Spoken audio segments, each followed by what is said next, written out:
Um, okay, so Ms. Dugas is on probation for the offense of robbery, a second-degree felony. We Two were defendants, one judge, and zero excuses. In this courtroom, second chances aren't just wasted, they're obliterated. From a probation for robbery that turns into another robbery, to a deferred sentence for a brutal assault that escalates to strangulation. This is a lesson in how fast the system's mercy can run out. Stay with us. we were previously here, and she entered pleas of true to counts 1 through 12, all of the counts in that motion, second amended motion to revoke unadjudicated probation. I received the updated pre-sentence report as well as a letter from Ms. Dugas. Has everyone had an opportunity to review that? Are there any additions or corrections? None from the defense, Your Honor. No, mistake. All right, and this was unagreed, correct? Ms. Holmes, you may proceed. Thank you, Your Honor. Spoken with Ms. Dugas, obviously the various new offenses and violations is not acceptable through probation. She understands that. She stated that throughout this time, she did not have much support. She was going through a hard time in life, and she resorted to doing and committing these offenses, not being in obviously the right state of mind to be able to successfully complete probation. Ultimately, Ms. Dugas is requesting to have the opportunity to be reinstated to complete probation, and she would like to address the court in regards to this as to her plan of how she can successfully complete if given the opportunity. Okay, go ahead. Ms. West. Complete this probation. I know it's going to be extended if you do gratitude. My name is John. I'm great. I'm being like I don't tell my. You know, but you sound the world. Ms. Dugas, you did the exact same thing. You robbed someone else while you're on probation for robbery. Not just rob someone else, you failed to ID, failed to report to probation, you committed the new offense of possession of a controlled substance, you resisted arrest it's ridiculous to me that you're saying you want a second chance because this was your second chance. You've already been on probation. You were given the second chance of not going to prison. The fact that Ms. Holmes negotiated a cap of 8 years for you, you should thank your lucky stars. This is ridiculous. 8 years, in my opinion, is not enough. You had every opportunity to do all the things that you're Stop crying because you weren't crying when you were robbing people and using drugs and not being a good mom and not doing the things that you should have done when you were given this opportunity. Right? Ms. Malfino? Sorry. I don't think I need to add anything to the report. I think that you follow the agreement. Get age at the very least is appropriate for her based on a number of violations. I spoke with Mr. Chan yesterday. He does not want to continue to work with her. This is actually her third MTRP. It's about her fifth chance in line of use, not just her second chance in line of use. Ms. Dugas, I'm going to find that you entered your pleas of true to counts 1 through 12 freely and voluntarily. Find those counts true. Find sufficient evidence to find you guilty, and at this time, find you guilty of robbery. Going to sentence you to a term of 8 years in the Institutional Division of the Texas Department of Corrections. You will receive credit on that sentence for any time that you've been in custody that the law gives you the right to receive. I'm handing you the trial court certification that shows this was an agreement that I followed, and so you've waived your right to appeal. I've also handed you a written admonishment regarding your ineligibility to possess a firearm or ammunition. Because of the judgment entered against you, you're ineligible under Texas law to possess a firearm or ammunition. Possession of a firearm or ammunition could lead to charges against you. Firearm is a legal term, and you should read that written admonishment I provide you to see what devices qualify as a firearm. If you have questions about the laws that make you ineligible to possess a firearm or ammunition or about how long that lasts, you can talk to Ms. Holmes.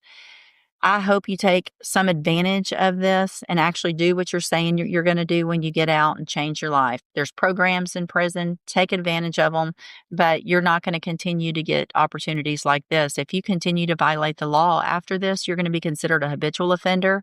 And if you do anything again, your minimum punishment is going to be 25 years. 25 years minimum for what you've been doing.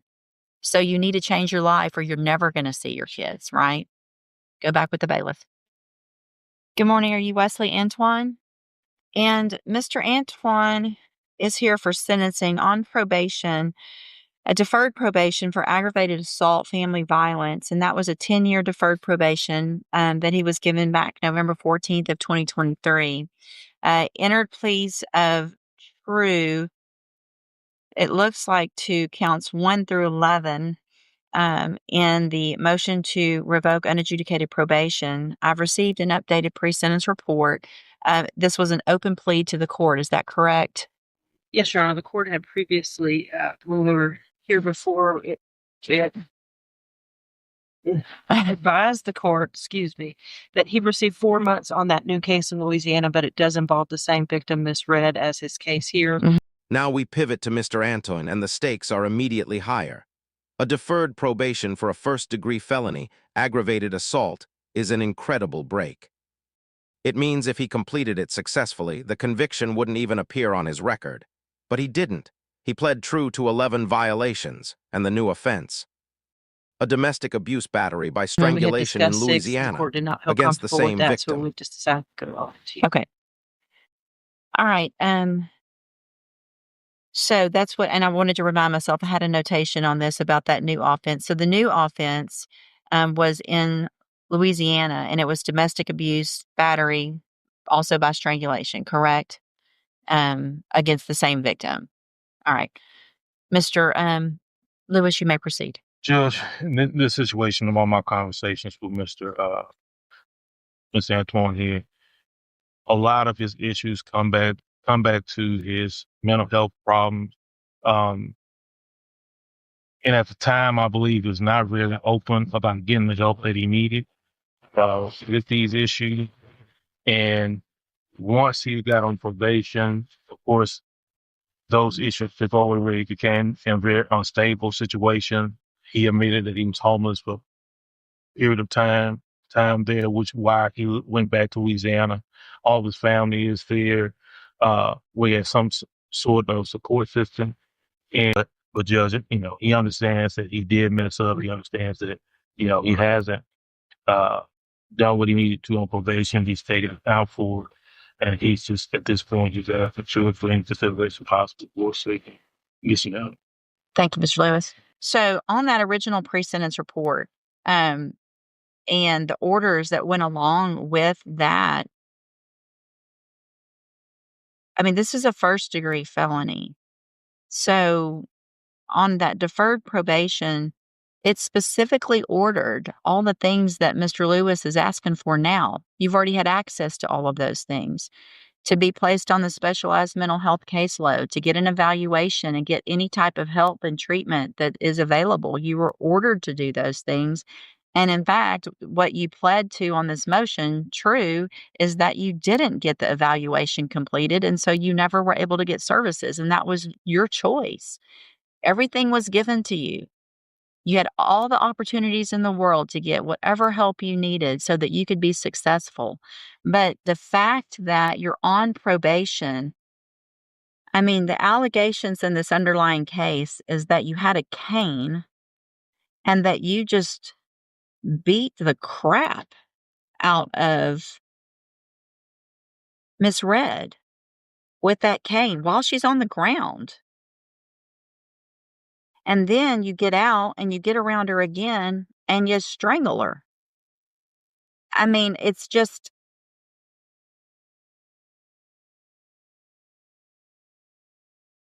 beyond me. That's where what you would do. I mean, it sounds like you go to Louisiana, if you have support, that's great. But to go back and do that to her without permission, you weren't working, you didn't have your mental health, You didn't do your community service. You didn't do the batterers intervention prevention program, which probably would have taught you how to not beat on and attack and put your hands on people that you supposedly care about. Got a new offense over there for that. Anyway, I'm going to find that you entered your pleas of true to counts 1 through 11 freely and voluntarily. I'm going to find those counts true.